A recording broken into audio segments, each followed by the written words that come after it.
difficulties. It is difficult to know what is rooted in the truth and what is not. Are lies dressed as truth, reshaping our world, or has post-truth always been a reality?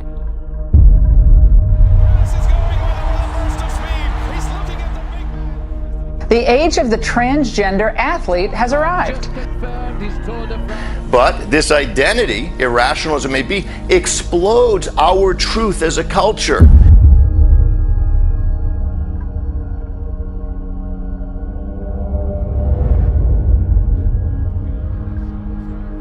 This decision affirms what millions of Americans already believe in their hearts. When all Americans are treated as equal, we are all more free.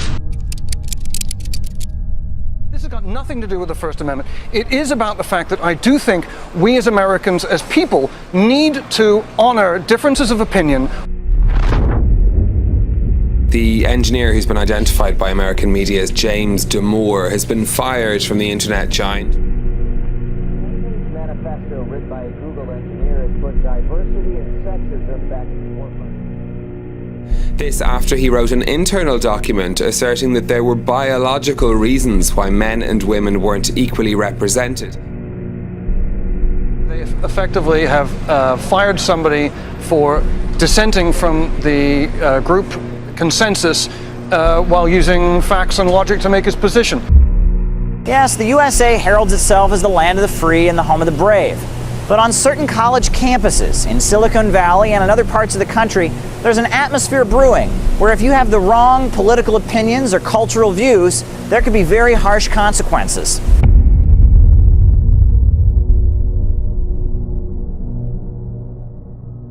What subversion is? Basically, it consists of 4 periods, time-wise. If we start from here and go this way, time, right? This is the beginning point. The first stage of subversion is the process which is called, basically, demoralization. It says for itself what it is.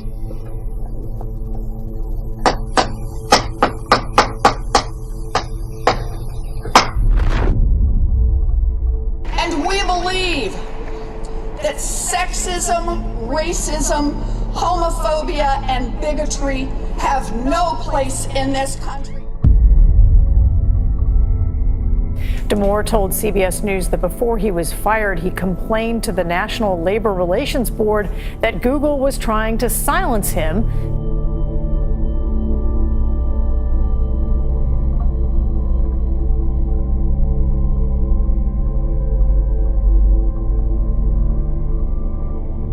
This is a quite a interesting and kind of quick development in our culture and now in sporting events.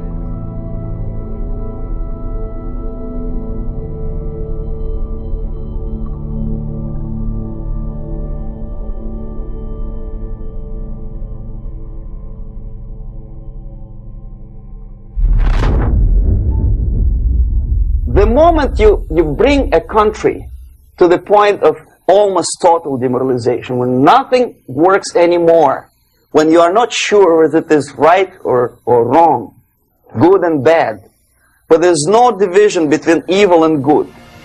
We're afloat in this culture of confusion. Identity is not necessarily reality. What a person identifies as doesn't make it a fact. But how do we get here? How do we arrive at a place where truth is not as important as personal preferences, even when we acknowledge it exists? Are people not happier these days, as one writer puts it, to live in worlds built out of our own facts? What if there was a place where the unthinkable didn't happen and life could continue for progressive Americans just as before? Now there is. Welcome to The Bubble. The Bubble is a planned community of like-minded freethinkers, and no one else. However, when I read the memo, look, even if you disagree with every single point he made, I felt he made his points in a logical, calm, and rational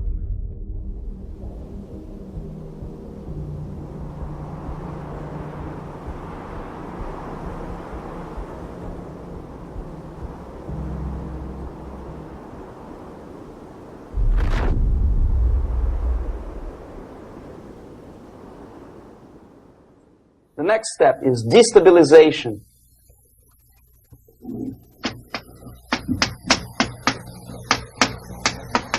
Again, this word says for itself what it is: to destabilize all the relations, all the accepted institutions and organizations in a country.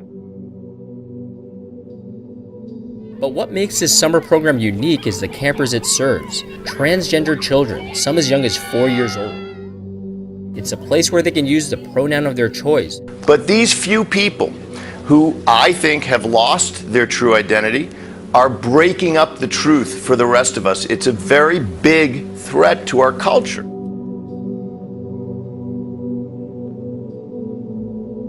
My question for you is this: has that agreement actually come in our day?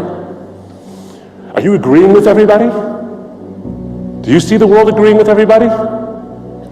Hardly speaking. What it's led to are a couple of things that I want to point out to you.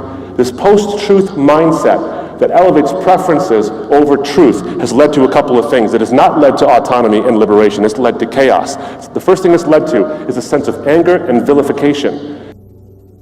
10, 15, 20 years ago, we would be angry, say, why so much hatred?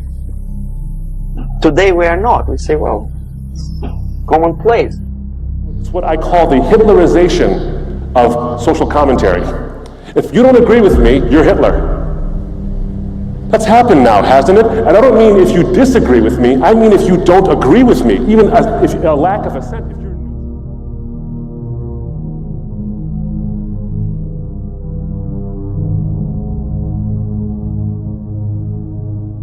Particularly at a company like Google, which basically controls our information flow, for these guys to start basically saying this is acceptable, this is not acceptable, is really quite dangerous. I love that line about because he was walking around as a man, no one even noticed he was pregnant. They just thought he had a beer belly. The beer belly, that's right. And sharing it on social media so that everybody can understand and learn a little bit more about it is great.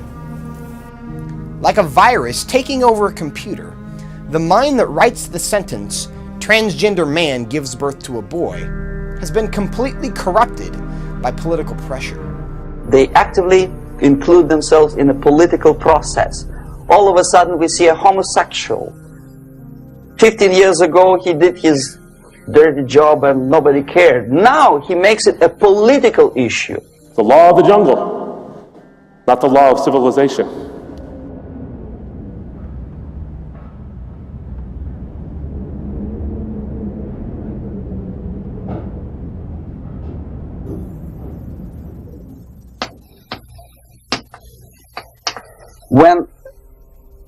When the legitimate bodies of power, the social structure collapse, it cannot function anymore.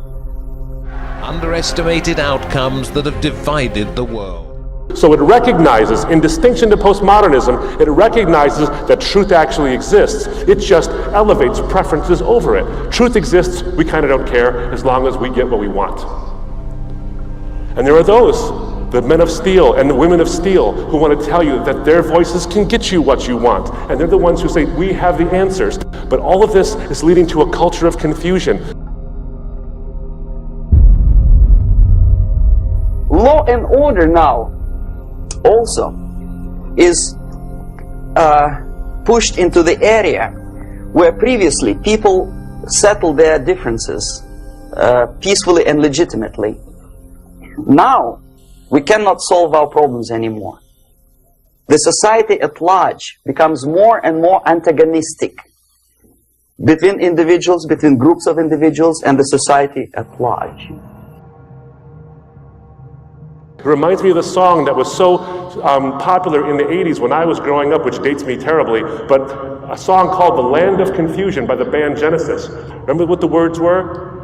Oh, Superman, where are you now? When everything's gone wrong somehow, these men of steel, these men of power are losing control by the hour. Does that not describe today?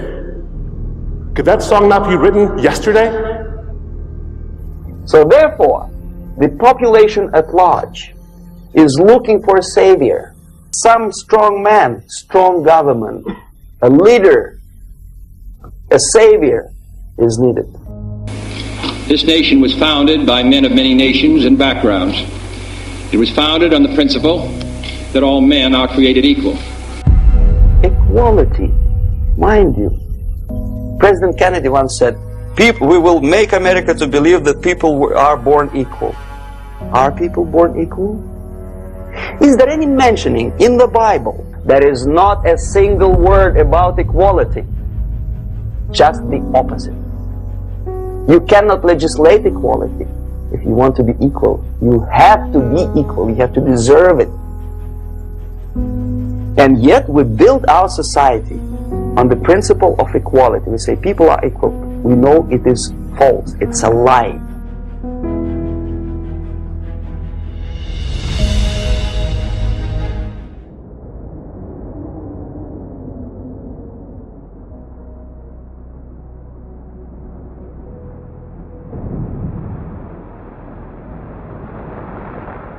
Material values are good, but it's not the prime function of human being, because you have to live with something. Obviously, the design for our life is not to consume more deodorants. There must be something greater. If such a complicated instrument as human body was created, obviously there must be some higher purpose for that. Do any one of you here think that what we're seeing has been detrimental to society as a whole? Well, I think the loss, I mean, if you start to disagree about how to see truth and how to establish it and agree what it is, then I think you're in some danger. We recognize truth but subordinate it to preference because we have sacrificed truth and clarity on the altar of human autonomy. I'm a law unto myself. I get to decide what's right and wrong for myself, and you get to do the same thing. The problem is when we collide.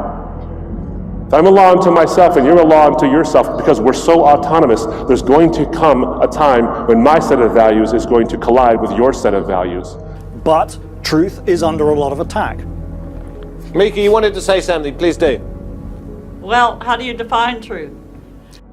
When we remove the boundaries, remove the fences, we lose that sense of purpose and we lose that true freedom. Have you ever met a person who would sacrifice his life, freedom, for the truth like that? This is truth. I never met a person who said, this is truth and I'm ready to shoot me.